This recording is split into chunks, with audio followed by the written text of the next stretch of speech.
उसका नाम मदन था। उसने उस गांव में एक नया पानी पूरी का व्यापार शुरू किया। आइए भाई आइए, पानी पूरी, मसाला पानी पूरी, दही पानी पूरी, सब्जी पानी पूरी, ये पुकारते हुए पानी पूरी बेचने लगा। नई पानी पूरी की रेडी होने के कारण लोग बड़ी तादाद में आकर वहाँ पर पानी पूरी खाने लगे। मगर एक बार गब्बर नाम का गुंडा अपने जीप पे उस पानी पूरी के दुकान के पास आकर, रे हम सबको एक एक प्लेट पानी पूरी दो रे।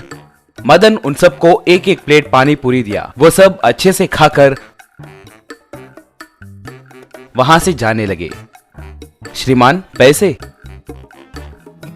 अबे साले, मैं कौन हूँ पता है क्या तुम्हें? मैं गब्बर हूँ। यहाँ हर एक व्यापारी को मुझे हफ्ता देना ही पड़ता है। नए नए रेडी लगाए हो ना, इसीलिए छोड़ रहा हूँ। अब से हम हर दिन आएंगे और जितना मन करे उतने पानी पूरी खाएंगे, समझ आया क्या? यूं कहकर वहां से चला गया। ऐसे गब्बर हर दिन अपने आदमियों के साथ जब मर्जी आए तब वहां आकर पेट भर के पानी पूरियां खाकर बिना पैसे दिए चले जाता था। मदन को क्या करना है कुछ समझ नहीं आ रहा था। एक बार उसका दोस्त उसके पास आकर, तूने पानी पूरी का व्यापार रखने की बात मुझसे एक बार भी नहीं कहा। वैसे व्यापार कैसे चल रहा है? अब क्या कहूँ रे, मैं ये पानी पूरी का व्यापार छोड़ने की सोच रहा हूँ। रे क्या हुआ?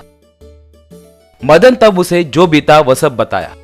रे वेस्ट फेलो, तू इसीलिए उदास है क्या? रे हमारे गांव में स्केरी टीचर नाम की एक टीचर है। वो एक बिजनेस स्कूल चलाती है। व्यापार को कैसे आगे बढ़ाना है वो बहुत अच्छी तरह से जानती है। एक बार तुम जाकर उनसे मिलो। मगर वो बहुत घमंडी है और घमंड से बात करेगी। तुम उनके बातों की परवाह करे बिना अपने समस्या के बारे में बताओ, वो ही परिष्कार ढूंढ के बताएगी। मदन और उसका दोस्त दोनों मिलकर स्केरी टीचर के पास जाकर जो बीता वो सब बताए। तुम कैसे मर्द हो रे? एक गुंडा तुम्हारे व्यापार को बर्बाद करने आया तो तुम उनसे लड़े बिना ऐसे औरत की तरह मेरे पास क्यों आए हो रे? ये क्या जी, आप ऐसे बात कर रहे हैं? आप सच में औरत ही हैं क्या? तो फिर तुम मेरे पास क्यों आए हो रे? जब वो तुम्हें सता रहा तो तब कहाँ गई तुम्हारी ये मर्दानगी? रे ये क्या रे, चलो चले जाते हैं। रे मैंने पहले ही कहा था ना कि उनके बातें ऐसे ही रहेंगी। तुम उसके बारे में मत सोचो, थोड़ा धीरज रखो। मदन लाचार होकर, मैडम प्लीज मैडम, सिर्फ आप ही हमारी मदद कर सकते हैं, कहकर उन्हें मनाने लगा। जब मर्द मेरे सामने गिड़गिड़ाते हुए मनाने लगे तो मुझे बहुत मजा आता है रे। ठीक है चलो, मैं मदद करूंगी, कमीने कहेंगे। मगर मदन अपने गुस्से को काबू में रखकर चुप रह गया। स्केरी टीचर तब पानी पूरी के रेडी के पास आकर, आइए रे आइए, पानी पूरी खाइए रे। रे आओ रे आओ, पानी पूरी खाओ रे, कहकर पुकारने लगी। इतने में गब्बर वहां आया। हाँ बोल रे, मुफ्त में खाओगे या पैसे देकर खाओगे? पैसे नहीं दूंगा, हम हरदम मुफ्त में ही खाते हैं। तो फिर यहाँ फ्री में खाने वाले लोगों के लिए हमने लाख रुपए कमाने का एक ऑफर लगाया है रे। क्या 1 लाख रुपए? वो भी एक दिन में ही दोगे क्या? हाँ रे, एक दिन में 1 लाख रुपए। क्या 1 लाख रुपए? कितनों को डराए तो इतने पैसे कमा सकते हैं। अब क्या करना है बोलो? मुफ्त में 1 लाख पानी पूरी खाने वालों को पूरे 1 लाख रुपए देंगे रे। अगर नहीं खा पाए तो पैसे देकर खाना होगा। अब्बा आहा, अब आया ना असली मजा। चलो पानी पूरी चैलेंज के लिए मैं तैयार हूँ, कहकर पानी पूरी खाना शुरू किया। मगर थोड़ी देर के बाद, बाप रे मुझसे नहीं हो पा रहा है, मेरा पेट भर गया है, कहकर हाथ उठाया। अगले दिन गब्बर पानी पूरी के रेडी के पास आते ही, फ्री में खाओगे या पैसे दोगे? कल का पानी पूरी ही अब तक हजम नहीं हुआ है जी, पैसे देकर ही खाऊंगा, कहकर पैसे देकर खाया।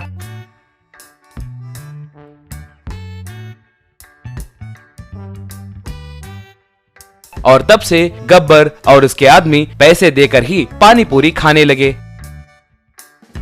मदन तब स्केरी टीचर को धन्यवाद किया। विनायक नगर में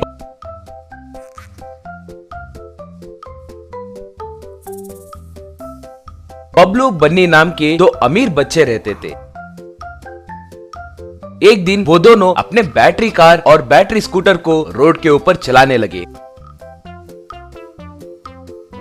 भैया, माँ और पिताजी ने इन बैटरी के गाड़ियों को सिर्फ घर में ही चलाने को कहा था ना, मगर अब हम ऐसे रोड के ऊपर चलाने लगे हैं। अगर माँ और पिताजी को ये बात पता चली तो वो गुस्सा करेंगे ना। हाँ, क्यों डांटेंगे? वो भी हर दिन बड़े बड़े गाड़ियाँ चलाते हुए ऑफिस और मार्केट को जा रहे हैं ना। इस बैटरी कार पे मैं और बैटरी बाइक पे तुम यूं ही मजे लेते हुए घूम के आते हैं। जो भी आइसक्रीम शॉप को पहले पहुंचेगा वो ही विजेता बनेगा। तब हारने वाले को उसे आइसक्रीम दिलाना पड़ेगा। ठीक है? ठीक है भैया, जाएंगे। कहकर मान गई। ऐसे वो दोनों रेस लगाकर रोड के ऊपर गाड़ियों को तेजी से चलाते हुए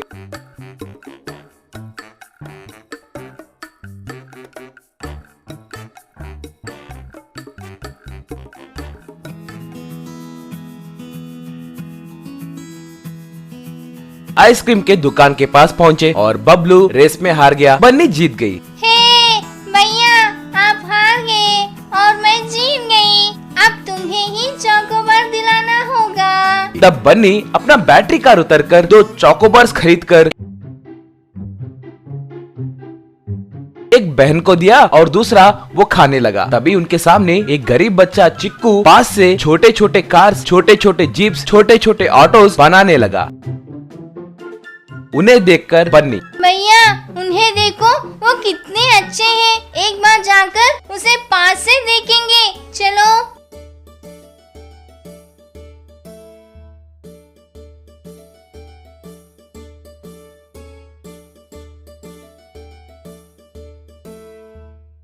कहकर दोनों उसके पास जाकर चॉकोबार खाते हुए खड़े होकर खिलौने देखने लगे।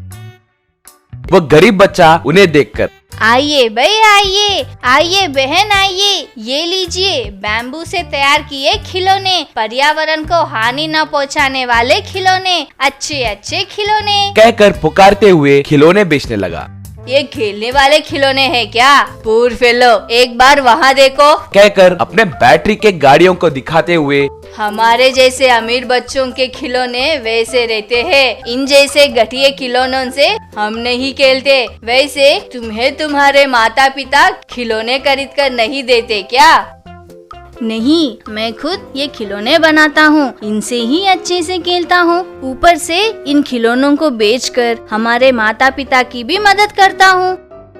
बन्नी बबलू एक दूसरे को देखते हुए, बन्नी तब, ओहो, आप लोग गरीब हैं क्या? इन जैसे कीमती कार्स खरीद नहीं सकते हैं ना, इसीलिए इन बैम्बू से खिलौने बनाकर खेलते हो क्या? ठीक है भैया, इन जैसे लोगों से हमें क्या। चलो फिर से रेस लगाकर जल्दी जल्दी घर जाएंगे। इस बार जो घर जल्दी पहुंचेगा उसे हारने वाला लॉलीपॉप दिलाएगा। ठीक है?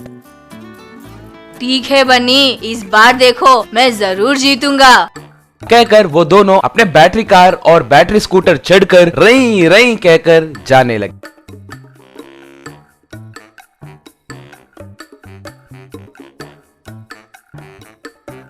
ऐसे तेजी से गाड़ी चलाते हुए सीधे जाकर एक पुलिस ऑफिसर को टक्कर मारे। वो पुलिस ऑफिसर उन दोनों को रोककर, अरे नन्हे शैतान, कौन हो तुम? इस बैटरी कार और बैटरी स्कूटर को चलाते हुए इतने बिजी रोड में रेस लगाओगे क्या? एक पुलिस को अपने गाड़ी से टक्कर मारोगे? अच्छा हुआ कि मुझे कुछ नहीं हुआ। अगर तुम्हें कुछ होता तो कौन जिम्मेदार है? तुम्हें रोड के ऊपर आने के लिए परमिशन किसने दिया? तुम्हारे माता पिता कौन है? फोन नंबर बोलिए। कहकर उन्हें पूछने लगा। बच्चे डर के मारे रोने लगे। इतने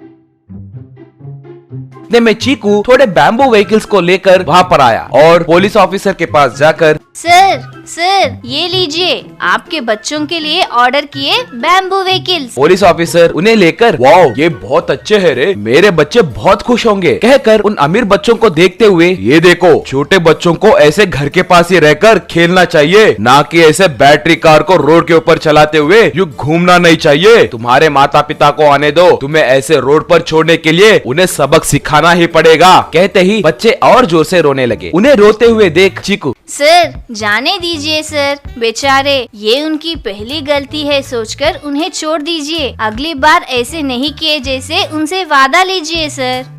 ठीक है, तुम कह रहे हो ना तो फिर छोड़ देता हूँ। कहकर उनके माता पिता के फोन नंबर लेकर क्यों माँ, तुम्हारे बच्चे बैटरी कार और बैटरी स्कूटर चलाते हुए सीधे आकर एक पुलिस ऑफिसर को ही टक्कर मारे। आइंदा ऐसे हुआ तो इस बार तुम लोगों को अरेस्ट करके जेल में डाल दूंगा, ध्यान रहे। कहकर उन्हें चेतावनी देकर उन बच्चों से, देखो बच्चों, अभी के लिए छोड़ रहा हूँ और कभी भी तुम ऐसे गाड़ी चलाते हुए रोड पे दिखाई दिए तो तुम्हें नहीं छोड़ूंगा, ध्यान रहे। आइंदा ऐसी गलती मत करना। सॉरी सर, फिर कभी हम ऐसे नहीं करेंगे। थैंक्स चीकू। कहकर आइंदा ऐसे कभी नहीं करेंगे कहकर घर चले।